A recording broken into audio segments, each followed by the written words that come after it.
Tuloy mo na. Okay guys, ito ngayon ay December 12, 2022, araw ng Lunes. Okay, so magbibigay ulit ako ng update dito sa aking CatStar account, no. Papansin nyo,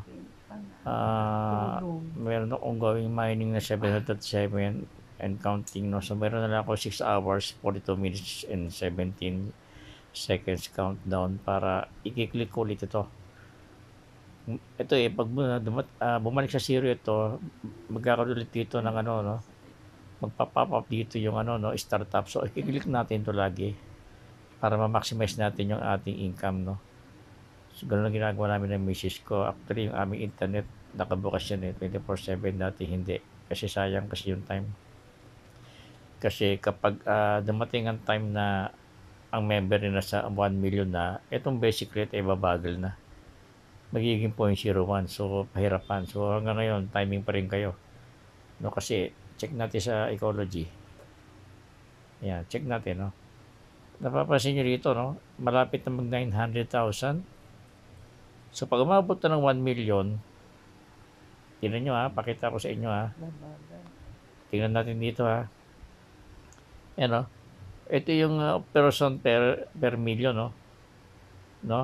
Nandito tayo ngayon kasi nagkaroon na ng pangalawang no, deduction, no. Dati 0.05 ang speed 0.1 nung unang launching, tapos naging 0.05 na umabot 100,000, na maging 0.5 million na 500,000 na member, naging 0.02 hanggang ngayon. So 0.02 cut token per second ang ating basic rate, no. Pag umabot ng 1 million, 0.01, so baka January o earlier magiging 0.01 na. Sabihin, magiging half lang yung production natin ng so babagal yung ating no, yung ating yung mining. Okay, so hangga't maaga ay i-maximize natin, no, para mas maganda, para maximize yan ay mag-invite tayo na mag-invite. Sabi ko nga, ito napakagandang invite ito kasi ang i-invite mo rito hindi ka sisisihin. At wala ka ring sisisihin na nag-invite sa'yo kasi nga, ang binigay sa atin pare-pareho opportunity. Di ba? Zero investment earning opportunity. No? So, pamagitan itong cut token na balang araw ito ay mapapalitan, itong cut token na ito, hindi na digital coin, into real money of fiat currency. Okay? So, yun, no? Katulad na sinasabi nila dito, check natin dito, no? Ayan, no? Ayan, no? Linawin natin, no? Pag ito, pag nag 1 million, magiging 0.02 na ulit, no? Magiging 0.01. Ulitin natin 0.01, kaya take note, no?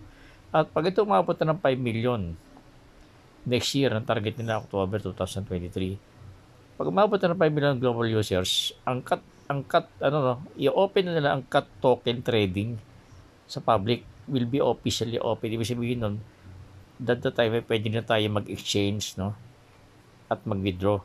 Paano yun? Halimbawa, di sa profile, click natin dito, no, click natin itong wallet, no. Mapapansin nyo dito, nandito na yung cut token, no. Katulad ako, naipon ko na ay 26,000 plus na, no. May katumbas ako na USD, $92, no, malapit na mag 100. So, ang palitan na itong dalawa na to ay, pag ito, divide mo na ito, ay $0.0035 per cut token. So, i-multiply natin ng 55 pesos kung yan ang palitan, malabas na nasa 19 centavos in peso ang palitan. Take note, no, 19 centavos, no. Baka after 1 year, hindi lang maging piso yan, o hindi lang maging piso kasi yung isang dating token ng pangalan ni Renek, no, Renek token. Kahit i-search nyo sa Google, last year lang siya na launch at nagkaroon siya ng pre-mining. Ang price lang yata, wala, ganito rin siguro, centavos lang ngayon, ang niya, 47 pesos na. Bawat isa. Okay? So, ibig sabihin, doon na lang, kung meron ka naipon ng 1,000 token noon, yung mga Indiano na nakaipon, konti pa lang yata mga Pinoy, mga foreigner na nakaipon noon, naging mga milyonaryo, sabi nga ng isang Indiano. Kasi biro mo, nakaipon sila ng 1,000 na Reneco token na parang cut, no? Sa 1,000, naging 47, 47,000 eh. Paano kung mahigit 1,000, kung tulad nito naipon ko, at least 26,000, loloobin na pa ng Diyos, no? Ganun kalaki, no? Ang potential na income nito, itong token nito, no? Isipin niyo, nakalinya siya dito sa, sa Bitcoin. Ito ang pinaka-number 1 sa buong mundo. Ang halaga nito ngayon nasa 1 million pesos, umabot pa ng 2 million to. Bawat isang token na to. Itong Ethereum, pangalawa ito, pero ito the highest. Isipin niyo, pagdating ito ng launch, pag umabot ng 5 million global users, yun ay magkakaroon ng trading exchange ng crypto, no? Crypto to crypto. At itong cut, pwede na ipalit sa Bitcoin. Pwede nga palit sa Ethereum. Pwede nga palit dito sa USDT na 1:1 dito. Okay? Nakuha niyo ba ibig sabihin? Balik tayo dito. Tingnan nyo ha. Click natin itong my cut, no? So, laruin lang nyo, nakalikutin nyo lang itong platform, no? Itong makikita nyo ito, in performance ng nyo, account nyo, no? In the last 7 days, no? Ayan, ito yung thousands, no, ng cut na mamimina nyo daily. Ito naman yung araw, date. So, pagdating ng no? Umabot na ng 5 million ng mga global users nito. Pwede na magsisimula ng pwede mag-withdraw. Ito mo, click natin, no? It will be open soon. Please look forward, no? Ganun yan, ganun ka, ang potential nito, no? So, yung mga in-invite nyo na hindi kayo pagbibigyan, hayaan nyo lang sila, wala naman pilitan dito eh. Ang hindi naman kayo nawalan, ang nawalan na sila mismo. Nawala sila ng opportunity. Tayo mga instrument lang tayo, no? Okay? So ngayon, para mag-invite, click nyo lang ito. Yan. Click nyo itong invite now.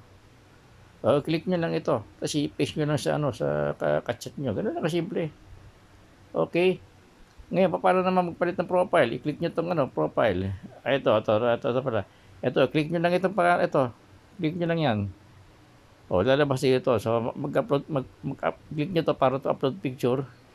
Tapos yung lagay yung gender nyo, tapos pwede kayo magpalit ng password. Ganun lang kasimple. Click done, ganun lang. Okay?